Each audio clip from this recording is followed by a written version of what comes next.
now with COVID is that now all of a sudden everyone's acclimated now to online medical services. So that's exciting because we're getting a lot more response because of telemedicine now. So we started our educational programs in 2006. Okay, so what do we? This? Okay. I'm not computer savvy, forgive me. This might be a little bit of bumpy ride here on this trip with PowerPoint and the internet. But at any rate, the objective of this presentation this evening is to provide information regarding actually a newly emerging field, an important field. And it is regarding the medical cannabis practitioner. And the objective is to introduce the practitioner and to actually demonstrate the services that they provide and how they provide it. And I hope that that is something that will be of interest to you. When I say practitioner, I'm not talking about a nurse practitioner. You know, a nurse practitioner is an RN who is taken additional studies to advance her nursing profession to practitioner. I'm talking about a practitioner that is a CAM practitioner, a complementary and alternative medicine practitioner. Incidentally, CAM has been renamed. The National Center for CAM has renamed CAM to Complementary and Integrative Health. And really, when you look at cannabis, you have to say to yourself, well, where does it fit in the world of medicine? It certainly isn't conventional medicine, at least not yet. So it would be in the complementary and alternative medicine field, CAM. Well, CAM is very well recognized by, you can see the National Institute for Cancer here, the NIH. You know, the benefits of complementary and alternative medicine are widely accepted in the medical community. And there are 4 categories in the world of complementary medicine. And obviously, quickly, you can see that cannabis belongs under the biologically based practices. It is an herb. And so when you become a cannabis practitioner, you are a now complementary and integrative health practitioner specializing in the biological based products, cannabinoid medicine. Let's talk about the need for practitioners. And believe me, we really need practitioners. It's what has happened is that when the voters voted for Proposition 215 to allow the seriously ill patients to have access to cannabis on the condition that they have a physician's approval, the federal government moved forward to stop that. I mean, they didn't want to see that Pandora's box open. Doctors approving or recommending the use of cannabis. So the federal government took it to court not once but twice to try to stop it. But fortunately, the federal Supreme Court upheld the physician's constitutional right to give an opinion. Well, the court allowed the doctor to give the opinion. However, they drew a big red line and said, that is all you can do. You will be breaking federal law. We could take away your DEA license if you are going to prescribe it or dose it, or heaven forbid, tell them where to get it or how to make a tea or tincture. The only thing you can talk about is maybe the research data and make an approval. So where does that leave the patient? I remember when I got my first approval from the doctor, I asked him, I said, well, now what? You know, and he just looked at me. He said, well, you're on your own. So on your own is not a good thing for a patient who is trying to use cannabis to treat a serious medical condition. And when you go to the dispensary, remember, they're all geared for recreational use. And you rarely will find a bud tender in there that is really knowledgeable enough to help a patient in terms of the proper and right way to use the medicine, the most beneficial way. So MCC started in 2000, end of 17, 18, we started the medical cannabis practitioner program. I'm going to ask Rachel if she will go to the MCC website and show you that our program that we have on the website. It's mccdirectory.org. There it is. And if you scroll down, you'll see a window there it is, for the medical cannabis practitioner program. When you click on it, it explains the program, how we what we teach. And if you scroll all the way down, right at the bottom, there's an application. And we don't take everyone into the program. It's an application to become a practitioner. And we review that, and we call the applicant in for an interview, and we go from there. Thank you, Rachel. I'm going to get back to my PowerPoint. How do I do that? Thank you for being here. All right, great. So I've trained probably, I would say, close to 80 medical cannabis practitioners. You want to say who's taking these practitioner programs? Who's becoming medical cannabis practitioners? Well, we have a lot of RNs, many chiropractors and acupuncturists. I've had massage therapists, nutritionists, and even patients. We have taken in some patients who've become wonderful primary caregivers because through their own personal experience, they've learned about the use of cannabis to treat a catastrophic as a primary caregiver or even as a patient. You know, they've learned firsthand the use of cannabis, and they've become knowledgeable, and they want to learn more, and they want to help other patients. So they make excellent candidates for the practitioner program. Now, let's go ahead and get started. Let's see what the practitioner does. We're now, imagine that you are in the office or at the desk with a medical cannabis practitioner. Well, the first thing that's going to happen here is that the practitioner has to introduce themselves. After all, this is a person who's giving you advice on using a medicine, and who are they and what's their experience. The state of California has regulations related to CAM practitioners, and they require that the practitioner produces a disclosure, and the disclosure they want for the and I have a copy of it on my desktop, but I don't know how to get back to the desktop. I don't think I need to show it. I'm going to just tell you I don't need to show you a sample of the disclosure. I'm going to tell you what it says. And SB 577 requires that the practitioner, number one, tells you, I'm not a licensed physician.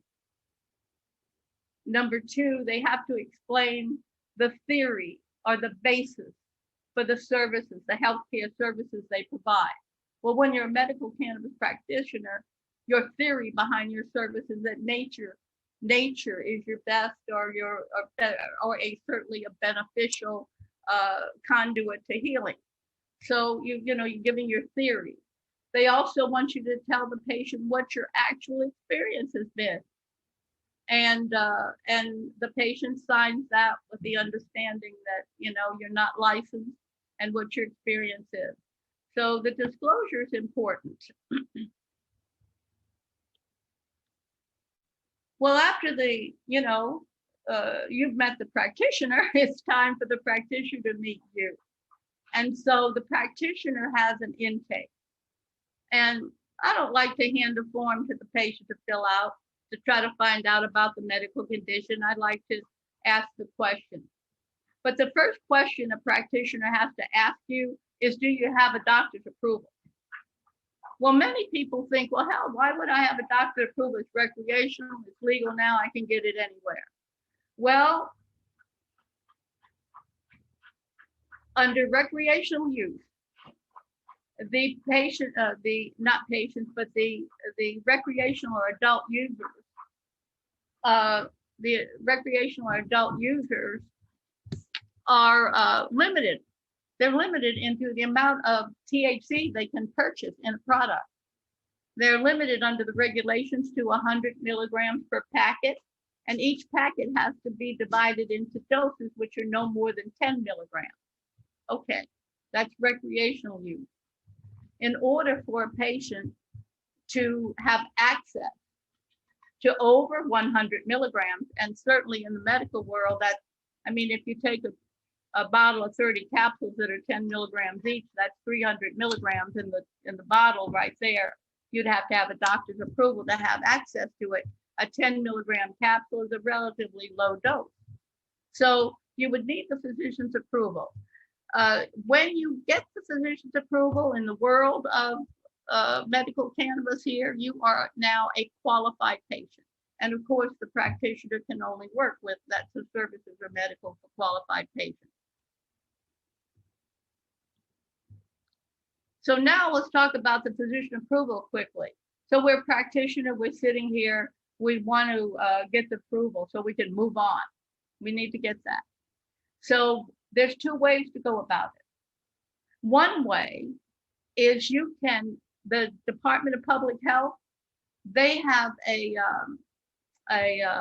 form from the Department of Public Health. Any doctor can sign it. And really, I hand them out all the time, and the patient brings it back. They don't seem to have any problem getting their doctor to sign it. All it is a statement. The doctor gives his name and information, license number, and he states that he's approving your use of cannabis. Let's look at the form.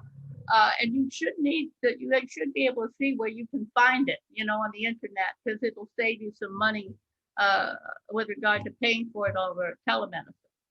So I'm going to ask Rachel if she'll go online on the internet and Google California, CA, DPH for Department of Public Health, written documentation for medical cannabis. So Google's going to give us the link to show you the form that we're looking for here. There it is, right? Oh, we got it right at the top. Great, got that. Well, so this is a form. Any doctor, look how simple it is. Right at the bottom, look at the bottom statement there. The patient has been diagnosed with one or more of the foregoing. And if you look at the foregoing, it includes all of the big conditions named in the federal case, where they approve the doctor recommending for all these serious medical conditions. But look, any condition that affects your daily life activity. So that could include insomnia or anxiety attack. At any rate, the doctor signs it. And what I'm trying to point out here is that California makes it very liberal for you to get an approval. You don't, in Texas, you have to not only have cancer, but you have to have terminal cancer in order to qualify for the medical marijuana program. They just changed that. You don't have to be terminal. But in California, you see, we're very liberal with it. Okay, so now we're done with that. We're going to get back to screen share, right? Yeah. All right. So here we okay. So we're talking about now getting the approval online. I hate to hear it. It saddens me, but a lot of patients don't want their doctor to know they're using cannabis. Well, on the contrary, you need to educate your doctor about it, particularly if it's helping you, feel better, a lot of doctors feel they don't know enough about cannabis to do recommendations. But as I say, I have no issues with the doctor signing that DPH form. So to get it online, I'm going to ask Rachel to go back to the MCC website and show you how you get the physician approval right online.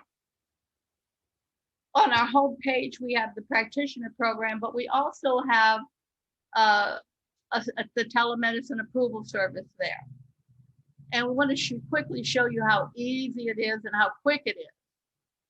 So it's up at the top of that. Yeah, right there you go. So here's the doctor's approval online, and you just click on start the approval.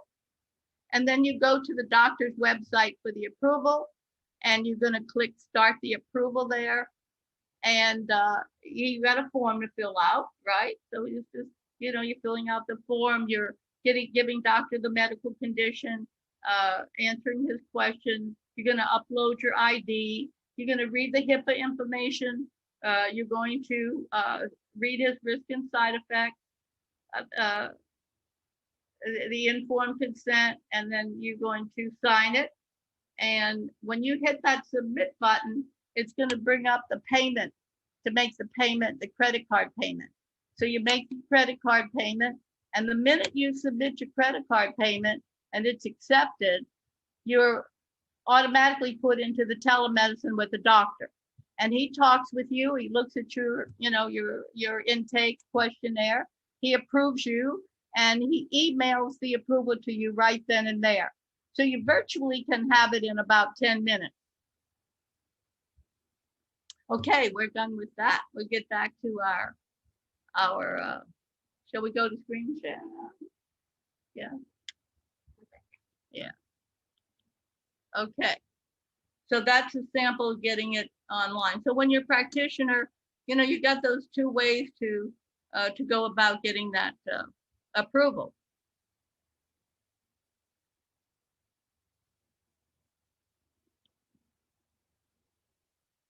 Well, the practitioner is going to talk with you about your medical condition. I mean, you're talking with a person about your medical condition and, you know, the medical you're taking. You want to know that it, you know, that whatever information or documents you're signing, that it's HIPAA protected. And the practitioner is required to give you that HIPAA information. No one reads it. Simon. But, you know, Sorry. you have to. Here. All right. So now after we've got the physician's approval, we have the patient's ID, and we're going to ask some questions so that we can provide services as a practitioner. You can't, you know, where do we start? What do we need to know in order to consult with this patient with regarding their use of cannabis? Well, the first and most important question is, what is the medical condition? And the different formulas and treatments are quite different.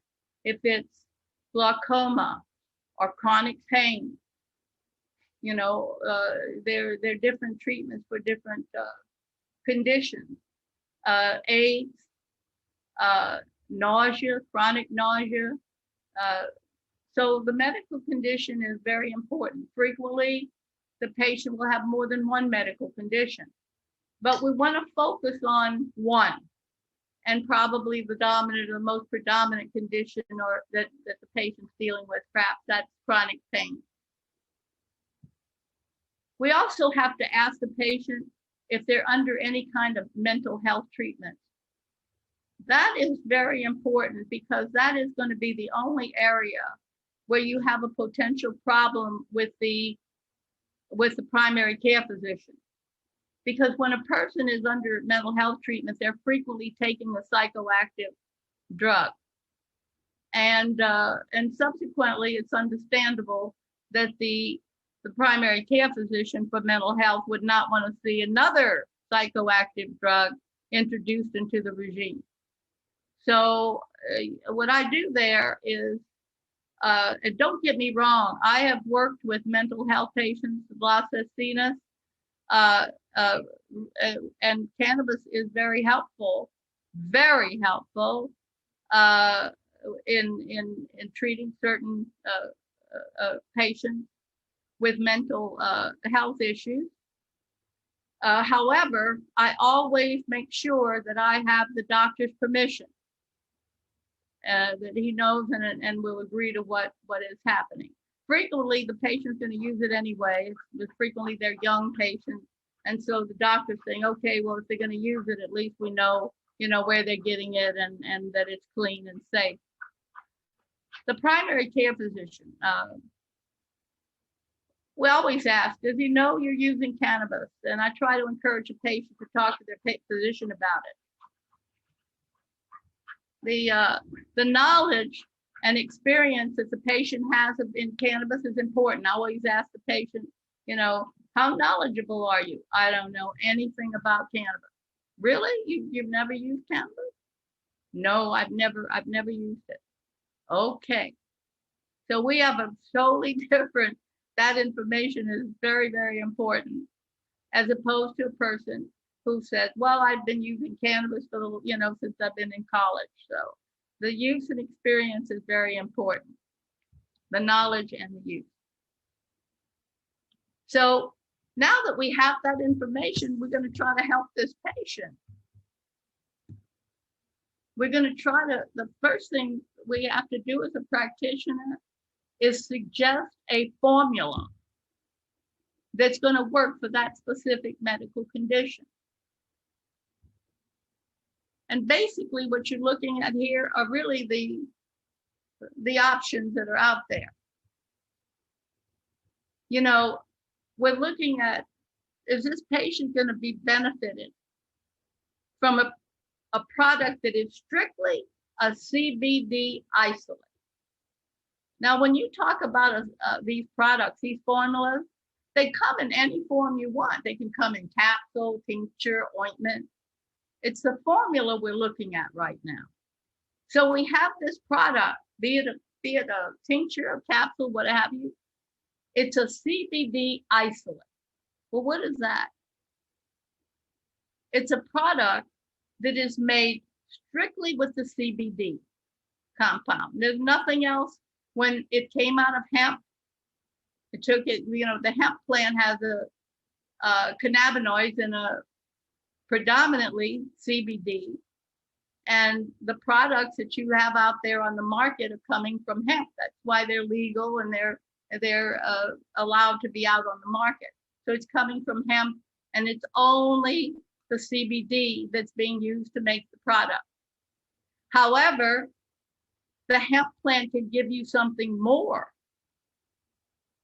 It can give you not only that CBD, but it can give everything that's there, full spectrum, which includes 6 or 7 other cannabinoids and a little teeny amount of THC. Wow. 0.0003. Come on. Nobody's going to get high on that. And yet, that little bit of THC is what Mother Nature put in there.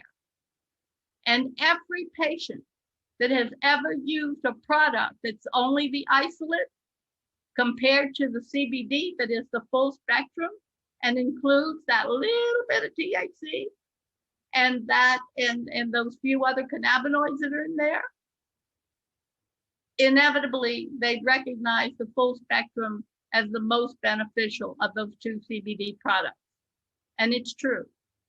However, we have to keep the CBD isolate because we have some patients who are so concerned about their employment that they don't want to risk anything. They don't care how small the amount of THC is in there. They don't want any of it. So I keep the isolate just for those rare patients who really are worried that they don't want any THC in the product at all. But if you use the CBD full spectrum, it is a spectacular product. It is amazing. It can be used to stop a seizure. I've seen it, I've watched it for 10 years. The CBD full spectrum can stop a seizure or an epileptic attack in progress or stop it from occurring. I'm saying this because I have right now, we have a patient whose son, he wakes up every morning, he has a seizure. He's going to throw up. And the parents have put him on the CBD and he no longer has that seizure. It's such an amazing thing. And when I saw that it worked for, I said to well, hell, if it can stop a seizure or an epileptic attack, it damn well must be good for anxiety. If it can quell a volcanic eruption of the nervous system, and I'm going to tell you something, folks, throw away the Xanax. I mean, I'm serious about that. I've taken it. And the CBD full spectrum, like I say, you're taking something that can stop an epileptic attack. That's pretty powerful. And yet the safest, no psychoactive effects. And it's just a wonderful, wonderful product. So you can't go wrong in recommending that to the patient, but we're trying to get to a formula that's going to help with a specific medical condition. Well, that CBD full spectrum across the board is good. It calms people. It helps them feel better. It helps them sleep at night. So I'm very fond of the CBD full spectrum. Now, going on to the big guns, which is the THC. I'm running out of time here. I thought you weren't coming, so I was stretching it out. I have to move along here quickly. Full spectrum CBD is taking the cannabis plant now. In the cannabis plant, you've got CBD, THC leads a parade. CBD's in the cannabis plant right after. That's the next most prevalent cannabinoid. But then they got 250 more brothers and sisters in there. That's amazing, isn't it? And so you have all of this cannabinoid compound that is very, very effective medicine for treatment of pain. And also really not only treating pain, but, to help in the healing process. So here we have the choices are, we're looking at those CBD and we're looking at the THC full spectrum. If we have a bottle of full spectrum THC ointment, let's say, no, a tincture, some drops, we have 350 milligrams. It says 350 of those milligrams is THC. That's what it is. But in addition to those 350 milligrams, you've got all the other cannabinoids in there because it was a full spectrum extraction. They're just telling you how much of that has actual THC. But remember, it's bringing in the CBD along with it and all of those other cannabinoids. So it's a thing about it is, we have to watch how we're, how did I do that? Go back. Yeah. So working with what we're looking at now, formulas are about the combination. Either we're going to give them a product that's strictly an isolate, or it's strictly a CBD full spectrum, or we're going to give them a product that's THC full spectrum. It has a certain number of, milligrams of THC in there. Or we're going to give them a product that is a combination or ratio of the two. So when I say that, we're looking at CBD and THC. So the formula now is to give the patient, look at a ratio or combination. The default combination, the combination you can never go wrong with, is 1-to-1. 1-to-1. Either a 1-to-1 CBD isolate with THC, or either 1-to-1 full spectrum with THC full spectrum. But that is the default formula. It's an equal amount. Now that 1-to-1 can be 5 milligrams and 5 milligrams, or it can be 50 milligrams and 50 milligrams of each one. 50 milligrams of CBD, 50 milligrams of THC. Well, that's 100 milligrams. That's a very heavy dose.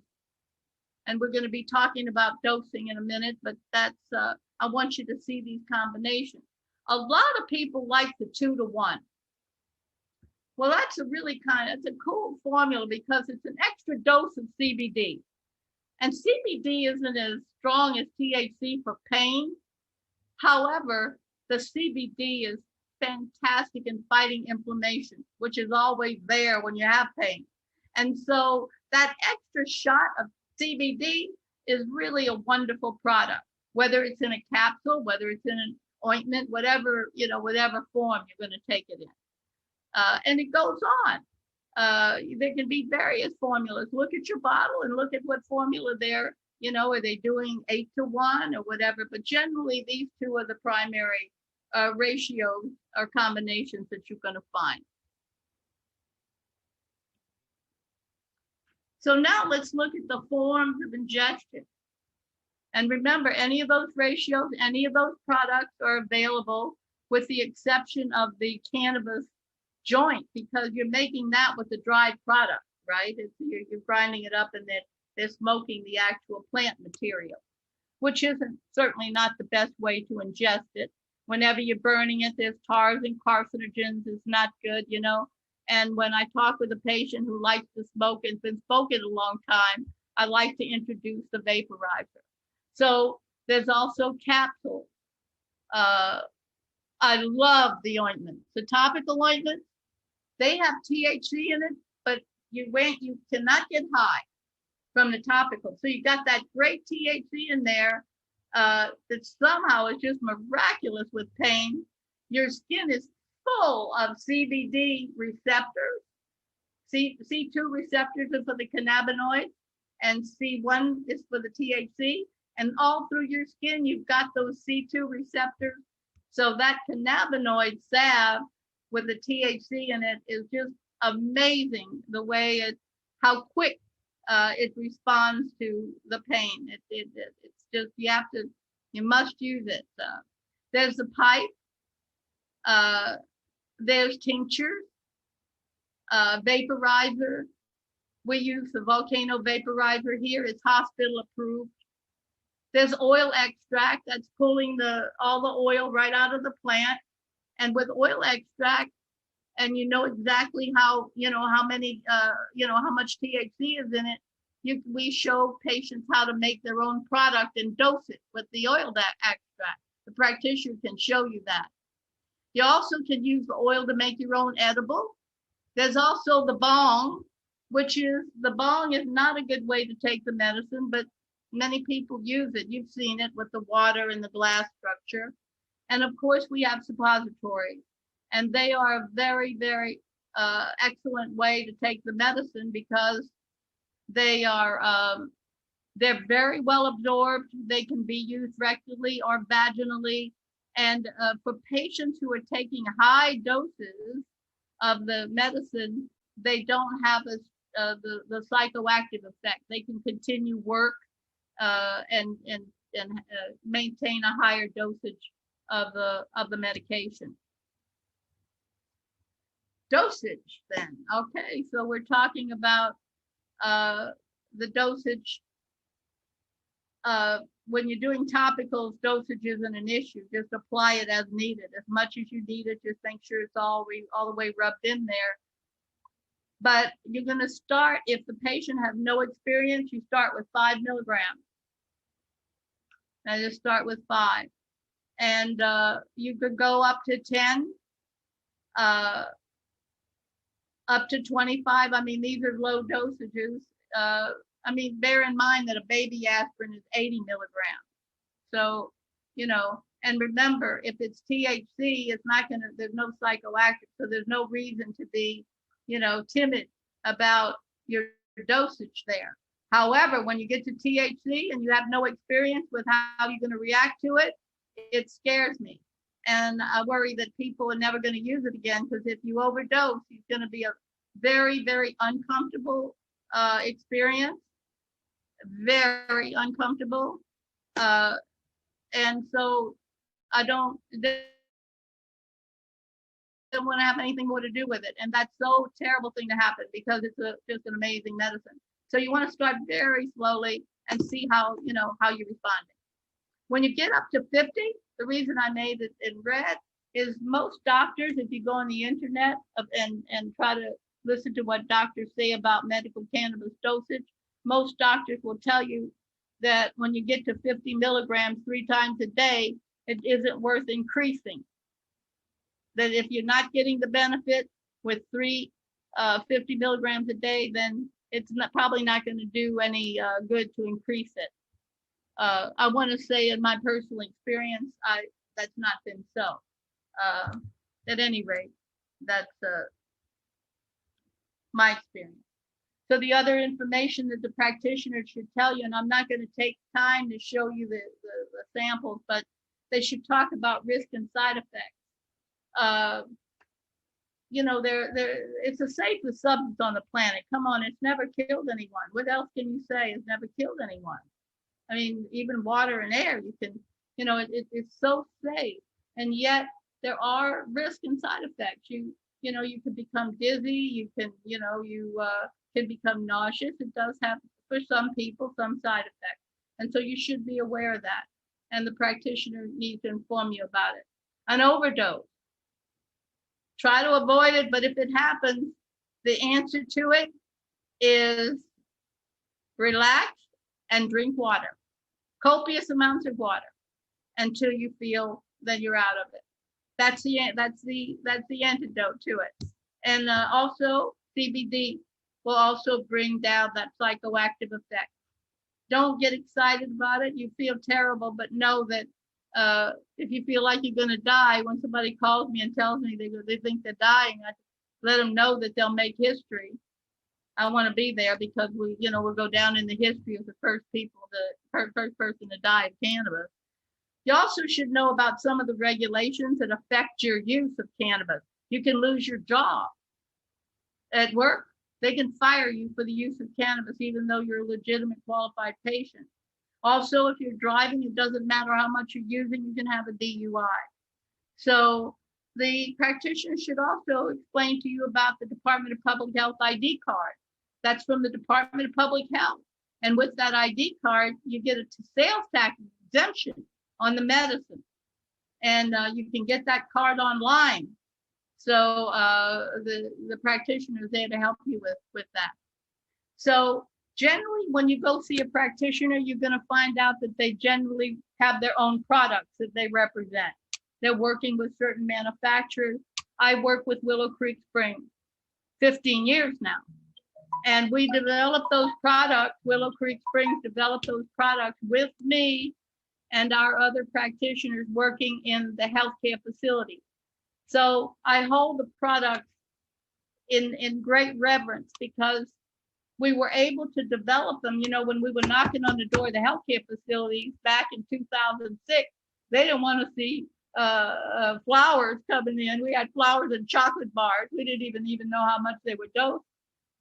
We had to find someone to make the products that would be acceptable in the healthcare facilities, and that was Willow Creek Springs, Joe Grumbine. And he was already a herbalist in hemp products. It was just so amazing. And so he brings the CBD and THC into these products that are already formulated with other herbs.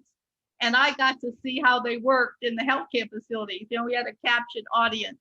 So the Willow Creek Springs are truly special product. All right. So I think we're okay here to turn it over to where do you find a medical cannabis practitioner? You can contact the MCC and we'll be happy to refer one of our practitioners. And speaking of where to find a practitioner, I'm going to introduce Clarissa Resendez. You know, Clarissa's our youngest MCC medical cannabis practitioner. She serves on the advisory board for the first federally funded study of cannabis. And she's also the coordinator for a pilot study on the use of cannabinoid-based medicines for the treatment of bed sores, pressure injuries. She has her own line of cannabinoid-based medicines under the name Luna. And as a young person, Clarissa's personal experience of the use of cannabinoid-based medicine to treat a serious medical condition is what motivated her to become a practitioner. And I'm so happy to introduce her with very little time. So, All right. Hello, everyone. Thank you, Liz, for that introduction. My name is Clarissa, and I am a medical cannabis practitioner here at the MCC. I am so glad that Liz got to elaborate on what practitioners can offer for you, and how they can guide you on your journey with cannabis and seeing how it can best fit your needs. And I think that's something that's really important. I have had the pleasure of working in medical cannabis settings for the last 6 years, 6 or 7 years now. And so I've had, it's been a wonderful journey working one-on-one with cannabis patients, people who come in from a variety of ailments, whether it be epilepsy, cancer, different type of chronic diseases. I have seen so many stories and have seen so many people personally benefit from using cannabis and CBD. And that really fueled my fire to continue being a practitioner, continue helping people, and serving people who are in need of learning more about cannabis and what it can do for your body. Something that's really important is that our bodies were naturally made with a whole physiological system called the endocannabinoid system. And since CBD is a buzzing word right now, maybe you've heard about this system, but it's some scientific background to why CBD works and why THC works so well for people is we were made with a physiological system that has receptors all throughout our bodies and our organs, our ligaments, our tissues, our bones, our joints, and every other physiological system in your body is connected with this endocannabinoid system. And so when you consume these cannabinoids, you are activating the system. And the whole point of this system is to regulate and maintain a balance within your body on a cellular level. So when you are consuming these cannabinoids, such as CBD and THC, it's activating the system. It's helping regulate and maintain these essential functions such as sleep, appetite, inflammation, pain, memory, and regeneration of the cells. So it's really important to understand this information. I've had personal experience with healing my body with cannabis. I have 3 chronic illnesses, and I have been using medical cannabis since I was an adolescent to treat these illnesses, and I wouldn't be here healthy, happy, and thriving if it wasn't for the use of cannabis. And so I really sympathize and empathize with what everyone is going through and what you've been through. And I know and I've seen it help people who are experiencing the conditions that you are maybe experiencing and the symptoms you may be experiencing. I understand, and it's my passion and with excitement, I want to help heal and help educate. And so I'm really grateful to be able to be on this presentation today to introduce myself and also hopefully get to know some of you. I'm here if you need to reach out to me. I can help guide you. I can help give you any type of information and cannabis education that you may need, answer any questions. And I know it could be an avenue that you're not used to stepping into. Cannabis still stigmatized and a little taboo. And so I really hope to help end that stigmatization and really educate everyone. So I also have my own products called Munas. We specialize in a wellness line and also a skincare line. So a wellness line to really help feed and nourish the body and cells from the inside, and a skincare line to really help replenish the cells on the outside and help you feel beautiful and radiant naturally. And also take care of your skin. Your skin's really important as our barrier to our body. And I'm really excited and passionate about my lines and happy to present them to you. And yeah, thank you so much for listening to our presentation. I know that we have a couple minutes left, so we like to open the room for questions and answers with me and Liz. So yeah, thank you guys so much. Well, thank you so much, Liz and Clarissa. I'm just going to start by sharing a question that came into the chat, and then I invite people to unmute themselves to ask questions if you have any. The first question that I see is, can your oncologist fill out the approval form?